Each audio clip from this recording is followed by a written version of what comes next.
And welcome everyone to our special broadcast Growth with Tacos episode. Joining us today, we have David Kim running for Congress in the congressional 34th District of California, also known primarily as Koreatown amongst a few other places.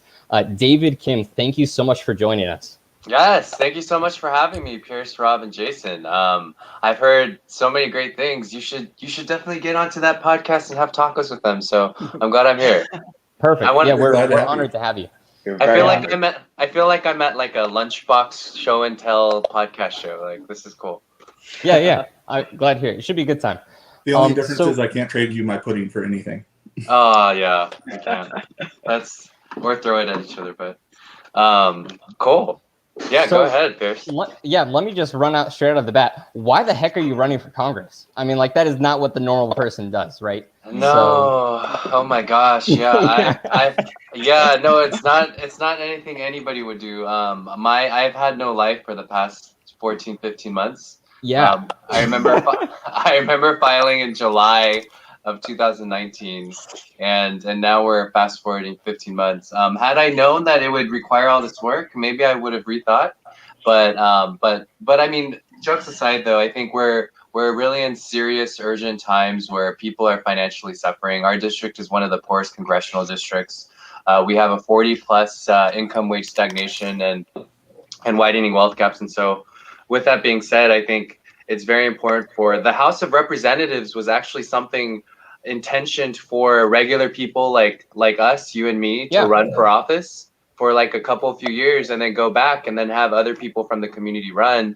But now it's become just a part of this political industrial complex and corporate machine where people are staying in 20, 30 years and being disconnected, being sold out to corporate interests, not really representing the people. So we need to go back and dial it back. And so I would say that like we're now in like a moral revolution of congressional races, down ballot races, local races. And so I know that not just myself, we have Donna, we have other people, Jamal, Corey, Marilyn Strickland, all running for office because it's like, dude, times are urgent. This is that generation in time where just like the women's suffrage movement, just like the civil rights, like now is that time where we need to really help out the people because people are suffering right now. So that's why I'm running.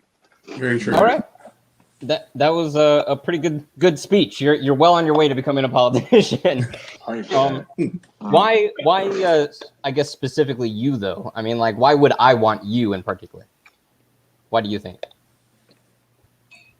Say like, I guess pretend I'm an undecided. I'm giving you. After you like took that. No, for sure. I also picked a bad moment. Yeah. I see you chewing right there. You'll have to forgive me. Come on, Pierce. Yeah, I mean, to me, a government's supposed to be one that's more representative of the people. So that means people coming from all different walks, backgrounds in life. And I'm not saying that I'm more qualified than any other local grassroots organizer, activist in our community, because I am an organizer just like anyone else is, and we work on different issues and different in neighborhoods and things that are important to us. But I think right now, what I know and experience is I've done the 2 to 3 job daily grind and hustle. Yeah. I know what it's like to make ends meet. I worked as an attorney for free because the legal job market was really bad. And I drove for Lyft and Uber till 3, 4 a.m. I still have over $200,000 in student loan debt. Like I know what it is to actually be in that hole, waking up every day with deep-rooted chronic economic anxiety. And if you don't have somebody like that fighting for you and taking ownership in that, then who are you sending to office fighting for you if they don't know how you're feeling and suffering? Hey, what's up, Sue? Sue's the best. Thank you so much for tuning in. Yeah. So I mean, it's more, and I told my my boyfriend, like, we're just doing this for a few years. I'm putting a pause in my own life. Nothing more than 10 years and then bam, out. Like, this is what a government's supposed to look like, the one that's more representative of the community. And I actually first got involved with helping out with Kenneth Mejia's campaign. He ran for the same seat against the same opponent 2 years ago. He ran as a Green Party member. He did really well. He earned about a third of the entire vote. And that's huge because there's only less than 1% registered as Green Party in our district.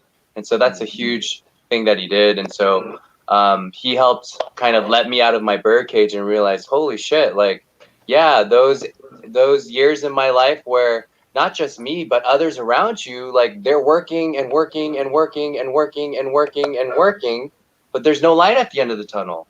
Yeah. And they're still working. And so it makes you think, huh, I guess this is life. No, this is not life. Life is not supposed to be like this. Like our government's supposed to legislate and create a system where people are able to thrive, but we're not thriving right now. And there's no foreign cause that led to that. It's our own officials that led to that. So it's, I think I'm just repeating sort of what Marianne had echoed on her trail, and when others was the people in DC, the people in our capital, the people that are in our local city offices, they're the ones who led us here. And so I think right now we just need to be more vigilant, because if they were working, I don't know, in one of your guys, I don't know what each of you guys do kind of in your companies or businesses or work, but if I know that for you and for me, like if we were co-employed and you're performing that level type of work, you would be fired in your first 90 days because you're not doing the first and foremost primary thing, which is connecting with constituents and co-governing with your constituents, and not legislating off on your own like a balloon cut off in the air. So yeah, I mean, it's really a time for us, the people, to really run for office, and like I would love for one of you guys to also run in the future, and send me a donation link. I'm over in West Hollywood, and Adam Schaaf would be my opponent. So I've honestly thought about it, because he was really, making me angry at the beginning of the year. So who knows? 2022, I may decide. But one thing that really drew me to your campaign is the fact that it's all like grassroots funded and everything. And I love that fact, because I know Jimmy Gomez has taken money from like special entrants. He's taken a lot of Republican PAC money, like more than most Republicans even, to a degree. And it's just like really shocks me how someone could, brand themselves as the working man's Democrat when he's like just taking money from all these special interest groups like oil companies and natural gas companies. And yeah, the NRA, I think, was on his or Adam Schaaf's donation list. I can't remember which of the two, but it was just shocking to me. Yeah, no, you're right about that. One of its big corporate donors, are Poet, is a company called Poet. And if you look up who owns Poet, huge Trump supporter, huge Republican fundraiser and supporter. And hey, yes. Please spread the word. Please share with 5 family or friends in our district. Make that your goal the next 3 weeks. But yeah, no, in regards to, yeah, people aren't aware of this. Like, I actually wouldn't be surprised too if Jimmy himself didn't know that the owner of Poet was a huge Trump supporter. But I mean, that's a very obvious fact. You just need to do a quick search. But he does the bare minimum, like the actual bare minimum. So I wouldn't be surprised if he actually didn't know that. Because I've seen him on town halls fumble for simple answers to COVID relief questions, and then sort of divert to asking his staff. He's not really passionate about issues. In terms of when the pandemic started, I know that a lot of constituents were actually pushing for cash relief. Like I heard people ask in town halls, "Hey, would you support like a basic income during the pandemic, like recurring cash relief?" And his answer in that town hall was, "No, I think money should go to those who need it the most, and those are poor families. And yeah, I don't think we should be giving it to everyone." But it's like, what in the world in this pandemic? Who are you to say? Yeah, who are you to say this family needs it more, this person needs it more, when everybody is completely suffering right now? And then there's the bureaucracy, and it's this old traditional politics mindset, this old school mindset that really needs to go. So I mean, he ended up signing on to one of the cash relief bills kind of 4 months in, after we had really just pushed for him to do that, and he's supporting that. I think a few weeks ago, in regards to certain cannabis legislation that would expunge marijuana arrests, legalize, decriminalize, allow cannabis businesses to also write off their ordinary expenses because they're not unable to, because the gross income is associated with income from controlled substances, which it's listed as. And so even with that, like somebody that's saying that they're the leading progressive, why aren't you the one first co-sponsoring that? But he wasn't a co-sponsor for the MORE Act or the States Act. After we called him out on Twitter a few days later, he then co-sponsored it. So this opponent is the do the bare minimum type of opponent or incumbent who really just goes along with what the majority of the House Democrats vote on. Oh, the majority is voting. Okay, I'll be safe, and then I'll go ahead and vote. Though, like you look at his voting record, and he's voted in line with Republicans a lot more than he has with Democrats. That's true too, and that's shocking. And I think that's something that we learned recently. The more that we're going into it, where he's definitely sided more with the administration. I think more than 92 Democrats. So somebody that claims that he's one of the leading progressives in Congress and part of the progressive caucus, like you would think that the number would probably be 5 or 10 people that that you vote moreover in regards to the administration, but it's not. It's nearly 100. So, and that thought process makes you think back to, well, maybe he does know, the people who are feeding him, where his donations are coming from, and that's why he votes in line with Republicans more often than Democrats. Yeah, and he we found out 2 weeks ago he's been filing to run for lieutenant governor of California for 2026 race.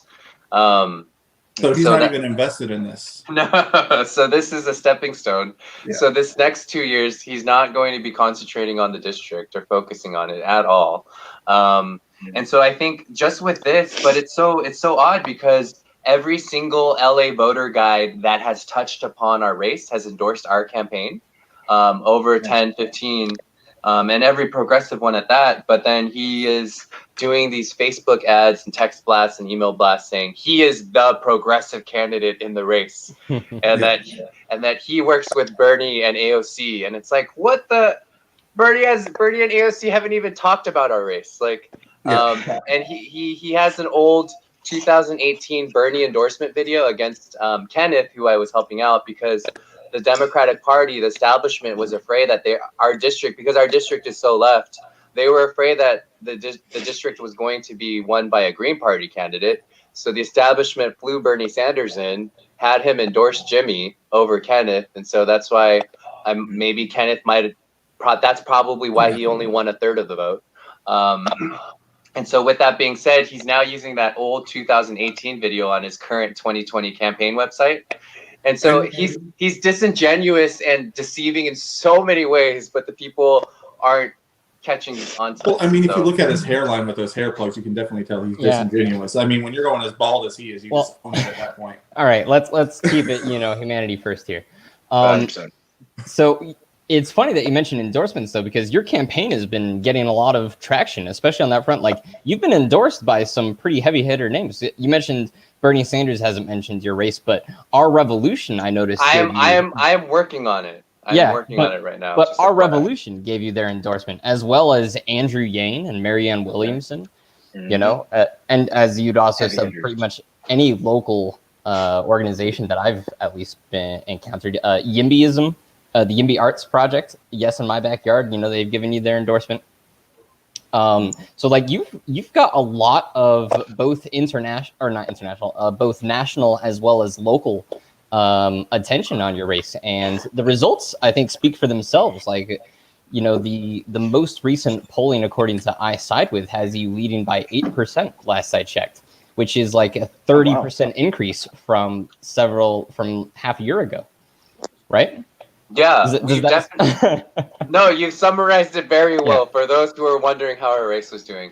I think that's correct. I mean, we could commission a separate third-party poll and look at the numbers, but at this point, because we're going up against a corporate PAC campaign where 98.8% are from big donors and corporate PACs, where we're being outfunded and raised by 12 to 13 times.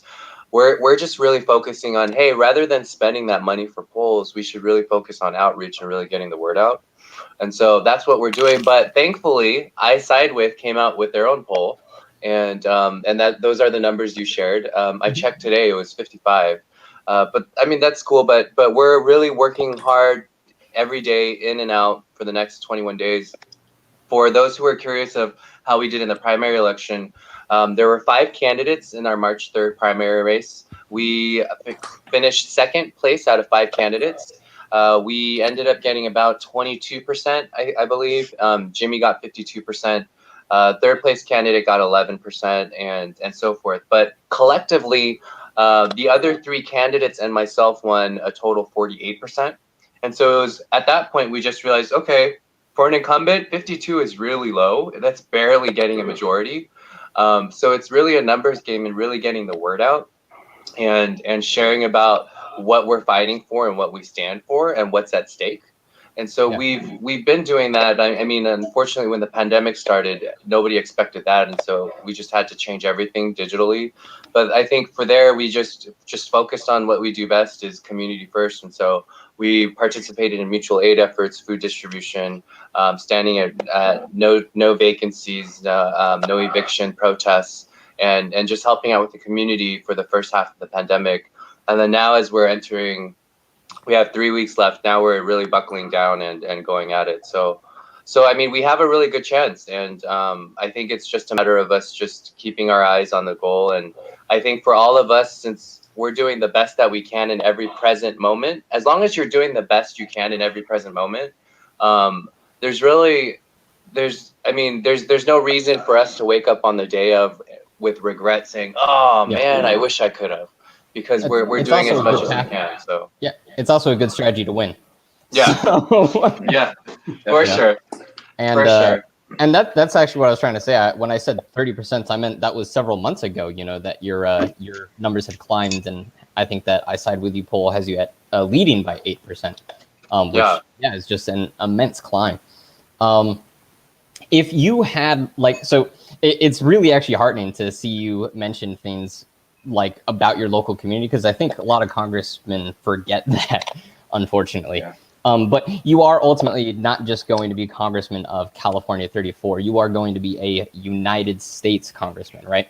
So part of that job, everybody knows or should know, is to legislate. You actually not just vote on bills, but you also push and sponsor bills and write bills, or work with a team of, highly educated individuals to write the bills. What if you were, I guess, king congressman for a day, what is the first piece of legislation that you would want to sponsor, your most important, dear to heart thing that you want to have implemented? Good question. Yeah, so for those who are hearing about our campaign for the first time, our signature platform is called A Floor to Stand On. We want to give every American a floor to stand on. So instead of elected officials giving us lip service all the time, what does it mean to care for the people if the government's of, for, and by the people? That's making sure the people thrive. So making sure that the people don't have to worry about whether or not they have a roof or room to sleep in, whether or not they're able to pay for basic expenses, have access to good food, have access to healthcare and education, and not worry about whether or not they need to go to a doctor. And so with that, I think all of those issues are important, and you can check out on our website. And with that, we have Track to Citizenship program, responsive representative political accountability bill, where representatives will be required to hold mandatory town halls with their constituents before legislating on issues. That's something I'll be drafting. And I know that sounds like kindergartening and babying and holding their hands, but they're not doing their jobs. So we need to draft that as legislation. So, but I mean, the first, I think right now at this point, because a lot of them are still working and we do need time and reaching critical mass for some of those policies, I think the first and foremost thing that we really need to focus on is the present moment. People are suffering right now, and people don't have money to pay for rent or food. They're all about to get evicted. So people need cash right now. So the first thing would probably be a basic income, in addition to also fighting for all of the other important issues that I just mentioned. I mean, you're currently right now in your campaign, you're partnering with Steady to give out you have 25 families, right? Like basic income. Can you explain a little bit more about that type of partnership and what that plan is? Yeah, for sure. So we started a basic income trial program for 25 family and individual recipients about 2-3 weeks ago. And each of those recipients will be receiving $840 a month for the next 3 months. And it's because during a time like this, and a lot of them have lost their jobs. And so although we would love for it to be universal and give it to every Angelino and Los Angeles resident and constituent, we don't have the funds to do it. But this is a first good step for us to start seeing, hey, what would it do to a neighborhood or a community like ours? And so we have access to kind of real-time data in terms of, hey, they'll also be participating in written surveys and video responses, but hey, what did you use your $840 on? And analyzing and assessing what those costs are. Like, does a cash grant really make somebody lazy? No, it does otherwise. It inspires, empowers, and encourages them to work harder and to save up more, and it gives them hope to get up every day. And so recording those responses, how has it been for you in your mental and emotional health now that you've been able to make some payments, and documenting that along the way after the 2nd week mark, after the 4th week mark, after the 6th, 8th, 10th week marks, and seeing how a person's health and well-being is monitored during those times. And so once we have these results, then we'll be able to share it with the appropriate officials as necessary, locally, federally, and then that will hopefully get us to doing more larger experiments and projects, and then also eventually passing basic income. Because I think right now, even because Congress is so politicized and it's always partisan politics, like something like this that shouldn't even be a partisan issue is being politicized by some people, and it shouldn't be. So how do you overcome that? You overcome that with personal stories from each community and district, because no representative can ignore the stories that are coming out from their district. So these experiences need to be happening more in more districts, because there's no way that a representative can deny these stories that are coming out. And so so for our recipients, their recipients, because we can't give them to everyone, these recipients are those who have lost at least 33% to 50% in income from the pandemic. So it's their average income measured from November, December, January versus their average income in May, June, July. And then also on top of that, if they complete the full survey and questionnaire and they submit it, then they're eligible to receive. And so yes, it would have been great if we had lots of money to test the recipients across different income levels. But during this pandemic, what we need to do is help the people and save them. And so that's why we administered in that way. Right. And your actual UBI proposal that you'd like to sponsor, that's even simpler. It's just a flat, amounts for every American citizen over the age of 18. Is that right? Correct. Yeah. And it would, yes, correct. So it would, and then during the pandemic, it would be a higher amount. But yes, correct. Okay. So we got a question from Sue. How do people contribute to David's pilot UBI? Okay. Well, you can't contribute to the pilot UBI now, but you can find other opportunities that Steady might be announcing in the future. Because currently, this fund project, so Steady has also had different cash grant programs as well. On previous cash grant programs, they worked with what's called the Workers Lab Fund, where it's just working class people donating into the fund, and then funds are distributed from that fund to recipients of cash grants. But for this pilot project, SETI is sourcing it. So we're very and extremely grateful for that. So yeah, so you don't need to, yeah, shout out to STEDI big time. So you don't need to be donating to the fund. But thank you for asking though. Yeah. That's very thoughtful of you. Donate to David Kim. That's how that's the best way to but you can go to davidkim2020.com, yes. That's the best way to get UBI started. You need someone in the office that can, possibly just start pushing it hella hard. Yeah. Oh, I have another question too, David. Yeah, Rob. So you being like we don't right now being like an Asian American candidate, at least for me, is also very, very important too. I'm wearing a shirt Asian American Girl Club right here to represent. Oh, that's Ali Mackey. Yeah, Yes. Alan Mackey. Yeah. So She's it's her hold on, I forget now. Is it they're not married yet? Fiance. They're not married yet, but her fiance and I are really good friends. But Travis. oh wow, But yeah, That's but cool. yeah. I didn't Go even ahead, know that. Rob. Yeah. I love the shirt, so- by the way, Rob. I want Oh, one yeah, of it's, those. it's from an actress, Alan Mackey. So right now we only have one Asian American in Congress. So if you win, that will officially make you number 2 pretty much. And but what I know in terms of like where our community is that so many of us don't vote, and we're so politically disengaged from our community and from local politics. I know you brushed on this a little bit before in terms of like, oh, now you're switching a little bit to digital since COVID in terms of getting outreach. How are you leveraging the different marginalized communities, especially in your district? Because it's like 60%, it's like 60-something% Hispanic and like 20-something% like Asian. Like that's like a lot. So how are you engaging with like the local community in terms of going out to vote, especially those who are like first time voters or who don't even speak the language too? Yeah. Well, I think in many different ways beyond the traditional like texts, emails, phone banking, live streams. The other ways, obviously, that we've been engaged in our community relief efforts. So where are people? When and where do they show up? They show up to go get food. So they're lined up at food distribution lines. They're lined up at mutual aid relief events. They're lined up at where resources are needed. So we participate in designating, oh, we should actually do a food distribution in these areas. And so whether that be in the Westlake area or whether that be in the Koreatown area. And so, I mean, last week I was at a few different events with helping at the Korean American Federation and distributing food to the senior residents.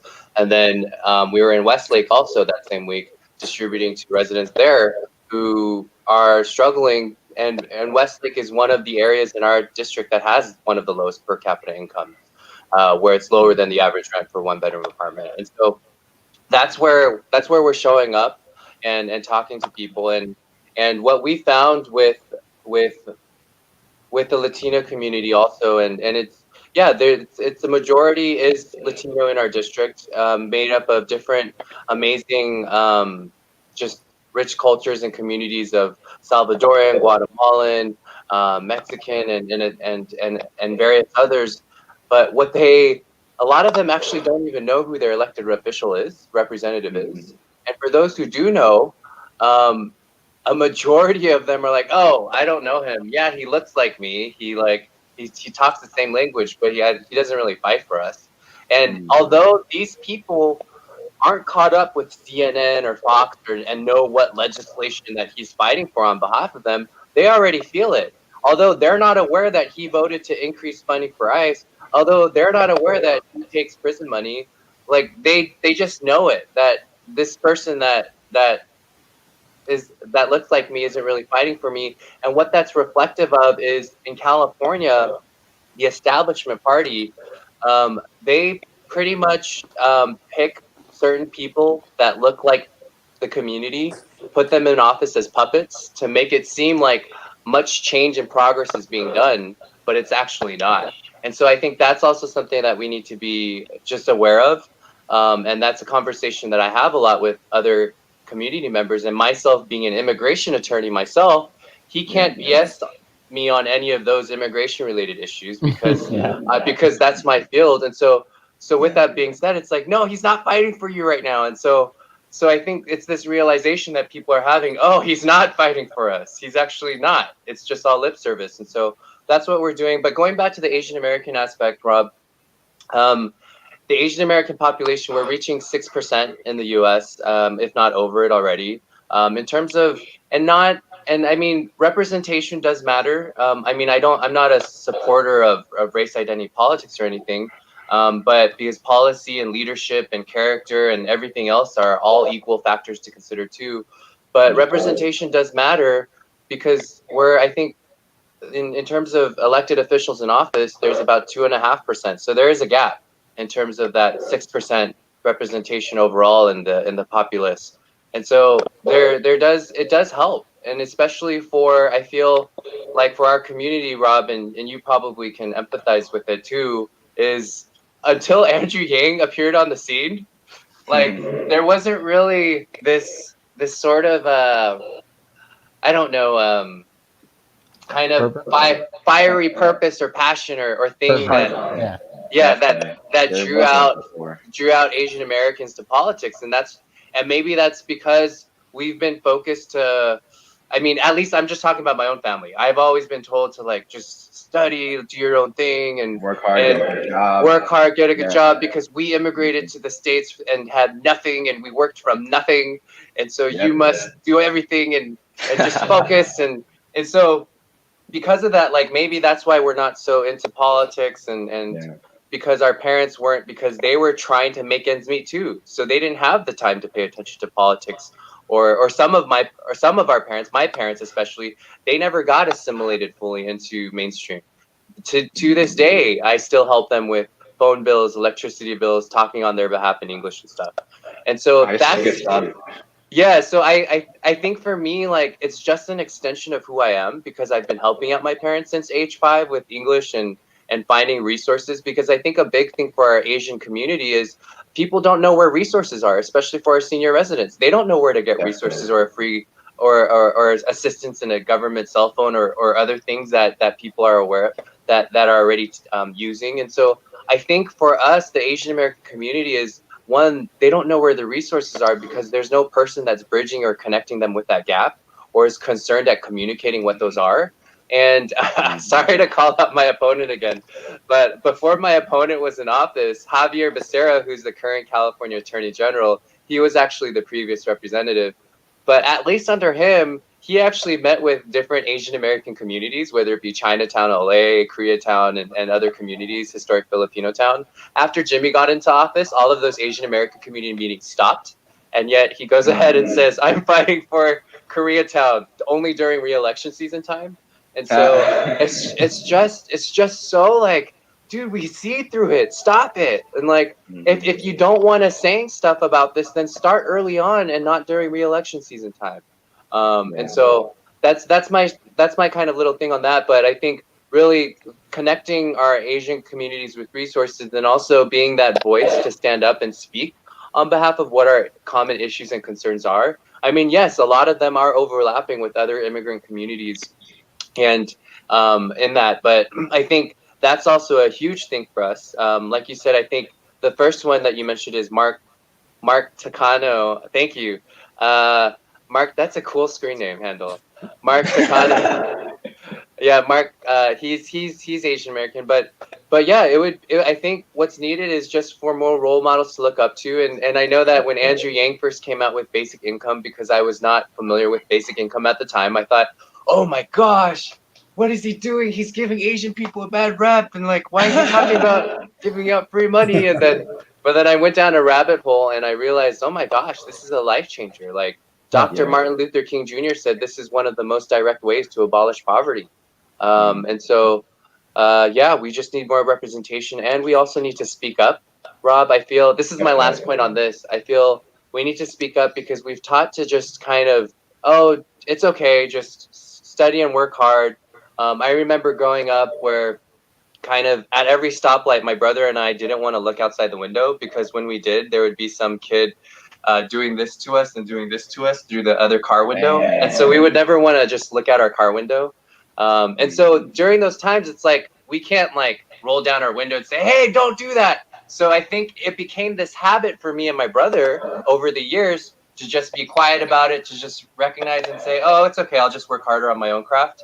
But then I think now it's time for us to say, no, you can't do that shit, because I will not allow that, because that's intolerable for anybody to experience that and to be talking about it. And so I think that's the next phase for us more collectively for the Asian American community. And I feel like that's already being done right now. So I'm very hopeful.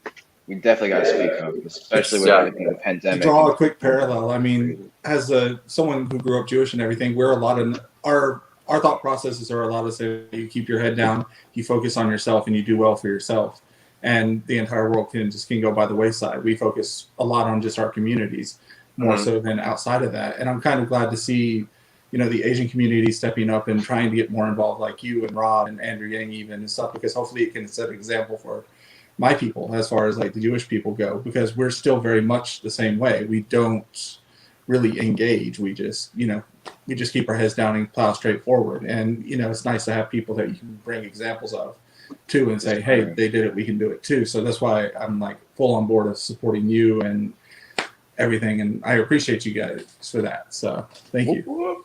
Woo! That's great. Thank you. We have a question from Sue, actually. Yeah. So, question about developing a human-centered economy. What is your plan to help small businesses? Great question, Sue. Great question, Sue. Sue always asks great questions. And she thinks I'm funny, so that's why she's like the best. That's why you're praising her.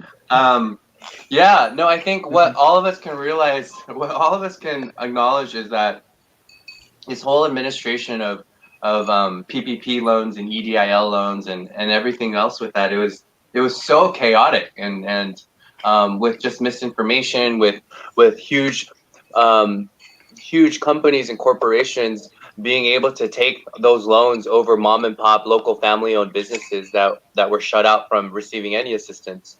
And so we have here in Koreatown and Boyle Heights and different neighborhoods, restaurants that have been open for 30, 40 years closed down entirely, completely, because they weren't able to receive assistance because they didn't have a connection with the banker or whatnot. And so when you look at that, it's like, okay, the idea of giving PPP loans is great, but is the infrastructure there? Is the system there to be able to administer that correctly and efficiently and smoothly? And so I think even right now, when you do apply for a PPP loan or EDIL loan, and this is where the small business, and this is where I'm kind of hopeful that I mean, there's rumors or talks, or I don't know how confirmed it is, but Andrew Yang sort of being tapped for the small business aspect of the cabinet administration. But there's some major reform that needs to be done in our small business arm of the government, because in regards to when you apply for a PPP loan, and I was actually testing it out myself, you get no notification whatsoever for weeks and weeks, and then randomly you get one, while somebody else that applied like way long after you gets a notification earlier. And then it's just everything. So there needs to be an overhaul in that. I think there's too many inefficiencies that are wasting our taxpayer dollars, and so that's where our money's leaking. And so if we're able to be more efficient in that, that's what we can do. But then also looking into micro grant programs as well. I think what this pandemic shows us is that our small businesses need some sort of regular micro grant programs as well, that have empowered and brought life back to small business communities in other countries in the world. And so like Bangladesh and others. But so that's something that we need to look into. In addition to also, what if our small business community owners all had the recurring monthly cash relief? Would they have been forced to close down that soon? Could they have been able to at least continue and somewhat more and extend? And so there's just a lot of reforms that need to be done, Sue. So and I'm aware of that. And so I think it really comes down to reforming, targeting which areas really need better efficiency and reform. And in terms of this payout system through the IRS and through the small business arms, we can see that they were completely both utter failures, and so we need to find a different way to disperse that too. So well, I mean, didn't the Los Angeles Lakers somehow qualify as a small business and get $10 million at one point? So I mean, there's a huge list of like stuff where you're like reading and you're like, what? Like you're like, Lakers? How? Yeah. Yeah, the Lakers. Recent championship Lakers of NBA.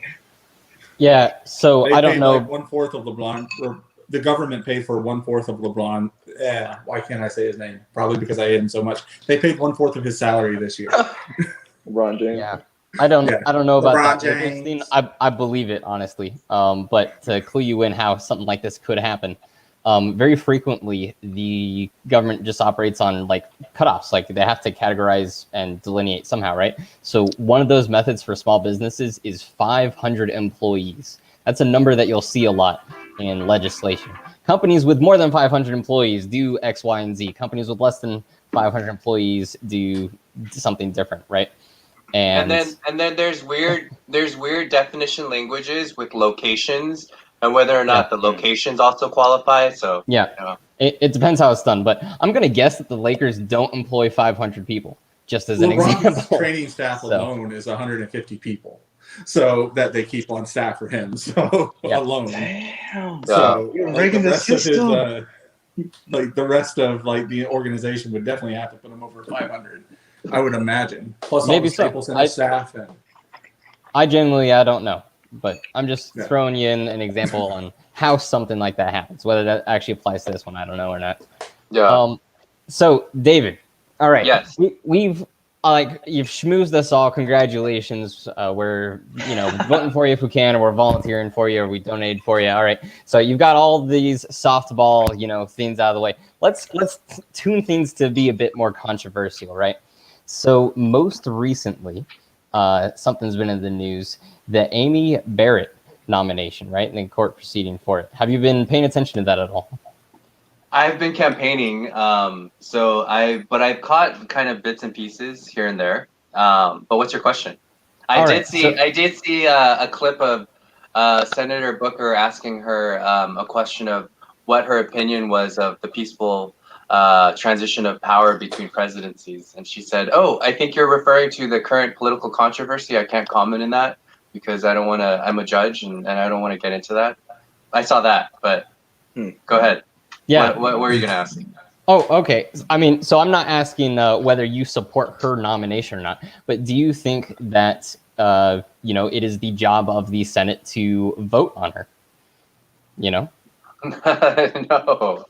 No. So I expected that answer from you, and it's something that, to me, just hearing the rest of what you speak, it seems really like dissonant with everything else that you were saying of like, oh, hey, congressmen should just do their jobs, right? So I'm curious, what's the difference? Well, I mean, I guess my thing is, what is the reason for you to say that, and then I can actually talk about that reason in terms of the dissonance, the reason for the dissonance. Okay. What's causing you that dissonance? Yeah, so I mean, just earlier in this very episode, you were talking about how congressmen need to do their damn jobs, right? And I couldn't agree with you more, and you've already displayed how you seem like you're going to do, quite frankly, much more of your job than the person you're running against, right? It's something that excites me. However, I think by my understanding by the Constitution, that part of the Senate's job is to actually vote on a nominee, whether they like them or not, right? And if they don't like them, well, then you vote against them, right? But I think like part of their job is to actually vote. And you're saying that you do not. I just want to pause for a second and 100% agree with this statement. 100%, Sue, I am with you on this. just agreeing with that 100%. Okay, continue. I appreciate you, Sue. But in a time, I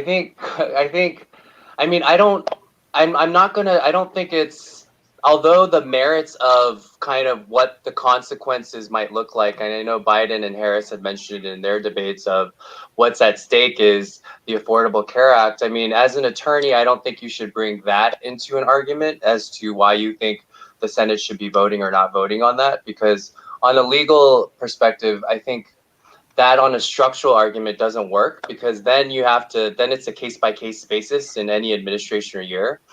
But I think if you were to step back and set a fine line on that, is when an election has started already and the people are about to vote, that's something that should be clarified in the system, because we have different elected officials focusing on being reelected and campaigning and whatnot. What kind of focus and energy will they be putting into Congress right now? You don't want them making haphazard decisions and rushing things through either, because with your duty comes a sense of diligence and ownership and conviction and knowing what's embedding properly. But you can't do that in this environment of polarized and politicized campaigning when they're trying to win at their reelection. And so I think on a procedural sort of structural, I get where you're coming from, but then if you go on a deeper substantive level, I think it goes well in hand with what I said, in doing your job to the best of your ability and making sure that you're able to make a fair decision impartially with everything as to the best of your knowledge, and being able to focus on that completely. And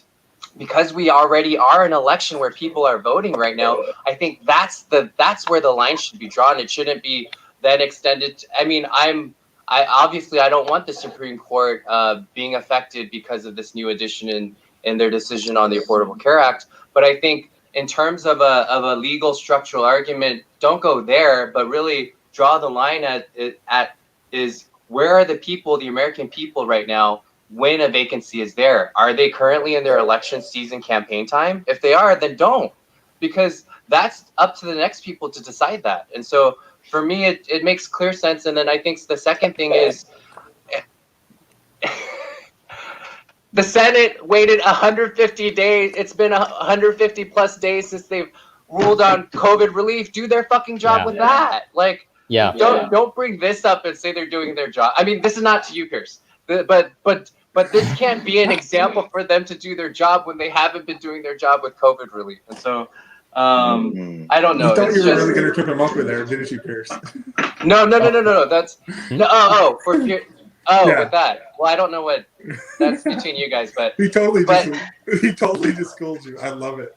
But I just think it really comes from a deeper place of like conviction and ownership and passion. Like, why are you in your job, and how can you best make your ability? Like, when I tell my clients like, hey, I need this tomorrow. And it's like, no, I'm not in my best state to do red lines for you now. I'm going to ask for an extension, and the extension is going to work. I'm in my best state tomorrow morning when I'm redlining your contract. I'm not going to redline it right now and rush it to you just because you want it like that, when we can actually change the circumstances. And I think it comes from a deeper level of what can I do to best maximize how I work for my client. And I think for me, it just extends from like my church community, from my parents, from my clients, and the hundreds of clients I've served, and then just extending that to our constituency and really acknowledging them for who they are. And so I don't know. I hope that answers your question, Pierce. Yeah, I think that is the best answer on that subject I've heard. Jason apparently even interpreted it as you schooling me, which I find interesting. I wasn't aware we were having a debate. That was incredible. I was curious about that too, and you laid it out. I was like, oh shoot, it makes a lot of sense. For sure, 100%. So I don't want to like spend too much time. But we got.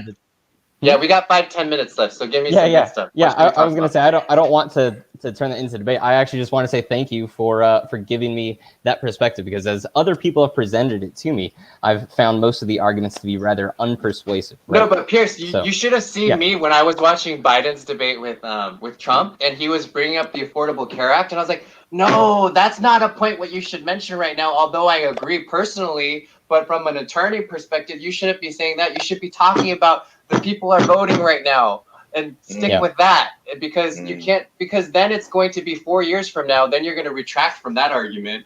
And then what if you're on the other side of so it's just, I think that's where we just need more, perhaps that's why my parents' advice of going to law school would be helpful, might have worked.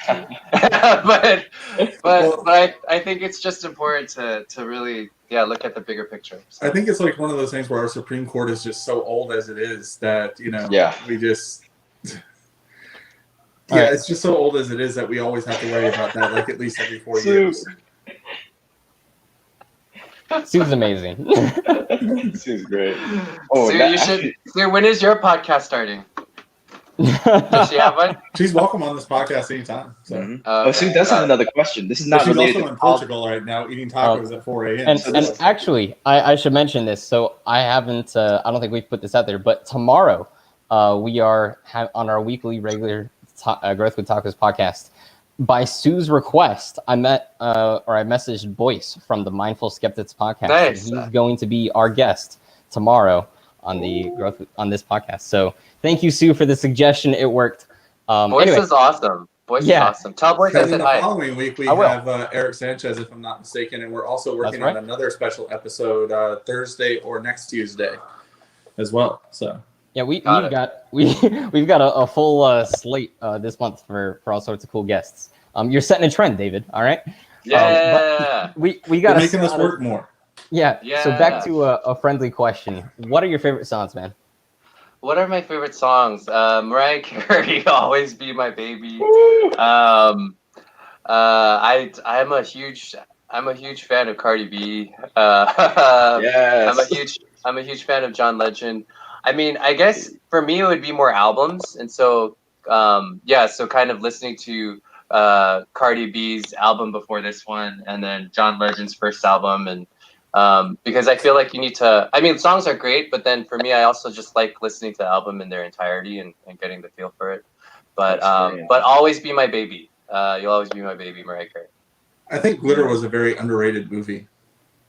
It was. Just to throw that out there, I love Glitter. Yeah, she Mariah Carey. She came out with a new EP with her B-side songs, so you guys can get that. Hold on, I'm not plugging that though. So I'm just saying, you guys asked me what my favorite songs were. So, but you're a human being at the end of the day. Last I checked, right? Yeah. No, just like music, you know. Just in case there's some mole that's like, oh my gosh, he just did some FEC thing, but yeah, no, listen to Mariah Carey. She's great. I have a question about that too, because we're on the subject of just like humanness, and because this is something that you kind of recently, within the past year and a half, 2 years, have been embarking on, running for Congress. What would you say has been the biggest difference in your life, like pre-running into currently right now campaigning? I think realizing how much I thought I knew, to the extent that people were suffering, but now realizing that it's even greater to the extent of the suffering that I thought people were going through. So that's one thing, because the more I meet people, the more worse stories I hear of their experiences and how they're coping and trying to survive life. And then number two, I feel for me, it would be really knowing that, oh, I have a voice, and it's for me to use it, to speak it, to use it to voice the issues and concerns that I have, and those that aren't able to do it. And so those would be those who are struggling to make ends meet, 2 to 3 jobs, that hustle in life. And so I think for me, a major difference I've seen is just stepping into the power of who I am, and realizing that my voice is actually a voice for many, and not to take it lightly, and to be a person of my word. And so to answer your question on that. Love that. I want to know when you're going to come out with a campaign shirt that will fit someone that's 6'8". Hold on. Like these larges aren't going to work for me. I need a 3X. Man. I saw Cindy reply back to that. She didn't add the extra size on there. I did not see my campaign manager. Okay, I'll have her reach back out to you then. Okay. Okay. Yeah, triple XL. Sorry about that, Jason. My bad. I just want to rep you, even though I'm like far away from my home of Los Angeles right now in Oklahoma, trying to flip it blue. I want to like be able to still represent someone from home, you know. Yeah. I rock a Nipsey Hustle shirt out every now and then, so. Oh, nice! Thank you. That's awesome. Yeah. Yeah, I think it's just very important for us to just to be focused, and thank you for your support, Jason, Rob, Pierce, and thank you for being here. Trying to get the word out. Thank you for giving us time. Thank you for running. Thank you for giving us something to believe in past, Andrew Yang's campaign. Yeah. And Andrew's not done. I know he's not done, but, being able to move our attention and focus on something that actually, yes, Andrew being elected president would have been a fantastic change, but realistically, getting you elected is going to affect more change than even getting him elected as president. So, because you're going to be in the trenches writing the bills that, hopefully one day he can sign. For now, right. I think not just Andrew Yang, but you yourself. I think you represent a new generation, I'm hoping, of politicians that get into Congress and come from just bringing that younger perspective with them. But not only that, also having if you would say, a data-based reasoning for any of their decisions, right? Yes. And exactly. we can, because because quite frankly, it's very obvious to me as you've talked through this that you are a process-minded individual, that you think like, okay, this happens and this happens and this happens, and oh, all right, I see this is where it went off the rails and that was the problem, so this is where we need to fix it, right? And you also look at the results of the experiment. You mentioned that in your UBI grants, you're using it as a form of data collection, right? Mm-hmm. So like you think about the process, you think about the results, and then you also care about people, because at the end of the day, the entire government is supposed to serve us, and to help us, the people. It's we the people, right? So you combine all three of those together. And even if I disagree with, a lot of your policies, and fun fact, I do, even if I disagree with a lot of your policies, you represent the kind of politician that I'm looking for, like whether we agree or disagree, we're not going to agree on everything. Pierce, Yeah. It's no, and that's the thing. I think you nailed on something that's really important. Like, we're going to have a lot of disagreements with anyone. And I think it's just realizing, though, that what are the common things that we do agree on, and starting there. And so Pierce, I saw your face of like, you're like, I know this is weird. Like, I disagree with you, but I believe you. But it's not, because, and I'm not saying that you think that's weird, because our Republican primary challenger, Joanne Wright, she ended up finishing 4th in the March 3rd primary election. She was the only Republican in our race. The other 4 were Democrats, including myself. She was like, David, I disagree with 90% of your policies, but I'm endorsing you because I see something. I see humanity. I see that the campaign's really focused on the people, and that's why I'm endorsing you. Go to her Twitter. She just like my parents think Trump is God and everything else. But I think right now it's just time to focus on, hey, where do we connect on, and like realizing what we can fight for together. And so you brought up a good point there, Pierce. Yeah, even past disagreements. Wow, sorry. Yeah. When we focus on what we can agree on, or at least focus on like the similar reasoning, then we get to move forward. It's as simple as that. Sue, you are amazing, and Rick, yeah. David, you want to give a shout out to John Marco? Yes, GPS is I call him Wizard. That's his nickname. He just has magic coming out from his head and his fingers. So he's our ground game director. He's amazing.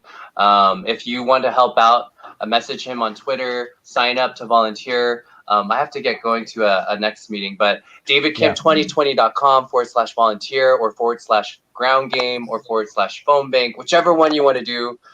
So many opportunities for you to help out. GPS is probably one of the nicest people I've ever met, and one of the smartest. So yeah, he's awesome. Absolutely, I vouch for that. So David, thank you for joining us. We'll let you get back to hopefully winning, and I'm looking forward to having you as a congressman, sir. Thank you. Yes.